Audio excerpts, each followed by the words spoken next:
నేను మీ KS Naidu. KS నేను సైతం ప్రశ్నిస్తా యూట్యూబ్ ఛానల్ స్వాగతం.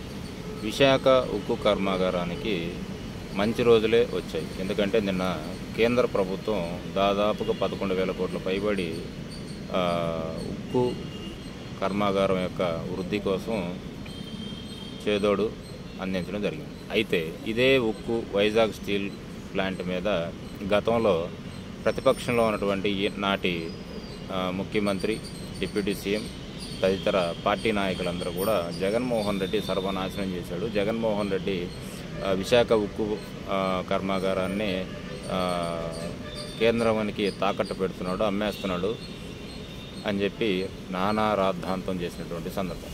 అయితే వాస్తవాలు అనేవి నిదానంగా వెలుగులోకి వస్తాయనడంలో ఇలాంటివే ఉదాహరణ. ఎందుకంటే నిన్న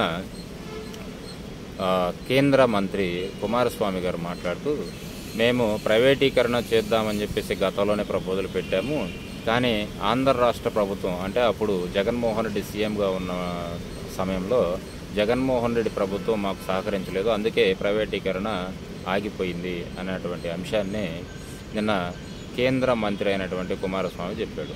దీంతో గతంలో జగన్మోహన్ రెడ్డి ప్రభుత్వంలో ఉన్నప్పుడు ఏదైతే మనం జగన్మోహన్ రెడ్డి పరిపాలన నాశనం చేస్తున్నాడో, లేకపోతే విశాఖ ఉక్కుని తనఖా పెడుతున్నాడో, తన కేసులు మాఫీ చేసుకోవడం కొరకు విశాఖ ఉక్కు కర్మాగారాన్ని సర్వనాశనం చేస్తున్నాడు అనేటటువంటి అంశాలు రాజకీయంగా ఎంత దుమారం రేపినాయో అందరికీ తెలిసినటువంటి విషయం. అదే కాకుండా ఎలక్షన్ క్యాంపెయిన్లో కూడా అన్ని రాజకీయ పార్టీలు కూడా విశాఖ ప్రాంతంలో క్యాంపెయిన్ జరుగుతున్న సందర్భంలో జగన్మోహన్ రెడ్డి మీద భయంకరమైనటువంటి ట్రోల్స్ జరిగినటువంటి మాట వాస్తవం. ఎందుకంటే విశాఖ కర్మాగారాన్ని సర్వనాశనం చేశాడు, విశాఖ ఉక్కు కర్మాగారాన్ని కేంద్ర ప్రభుత్వాన్ని తనఖా పెడుతున్నాడు, లేకపోతే దాన్ని ప్రభుత్వం ఆధీనంలో కాకుండా ప్రైవేటీకరణ చేపిస్తున్నాడు, దానికి కేసులు అడ్డం ఉంది కాబట్టి ఎదిరించలేకపోతున్నాడు, ఇదే నా మడమ తిప్పడం, మాట తప్పడం అనేటువంటి కొటేషన్లు కూడా మాట్లాడారు. మొత్తానికి నిజం అనేది నిన్నటితో కేంద్ర మంత్రి కుమారస్వామి కుండబద్దలు కొట్టింది. ఏమని, ఆల్రెడీ ప్రైవేటీకరణ ఏదైతే ఉందో దాన్ని ఏపీ గవర్నమెంట్ ఆనాటి జగన్మోహన్ రెడ్డి ఒప్పుకోలేదు, వ్యతిరేకించాడు అని. ఇప్పుడు ఎవరైతే మాట్లాడారో వాళ్ళు ఇప్పుడు ఏం సమాధానం చెప్పాలి ఆంధ్ర రాష్ట్ర ప్రజలకి?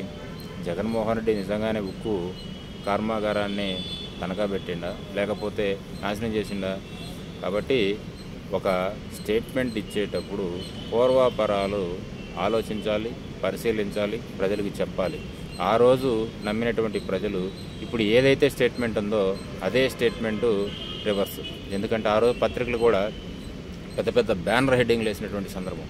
కానీ ఈరోజు పత్రికలు ఆ అంశాన్ని చాలా సున్నితంగా స్పందించాయి. దాంట్లోనూ చంద్రబాబు నాయుడు గారి యొక్క చాణుక్యత, ఆయన తెలివితేటలు, ఆయన దార్శనికత గురించి పొగుడుతూ రాస్తున్నటువంటి సందర్భాలు. ఎవరు చేసినా కూడా రాష్ట్ర ప్రజల మంచి కోసమే, రాష్ట్రం యొక్క అభివృద్ధి కోసమే చేస్తారు తప్ప రాష్ట్రాన్ని నాశనం చేసేటటువంటి పనులు ఎవరూ చేయరు. ఏ ముఖ్యమంత్రి కూడా చేయడు.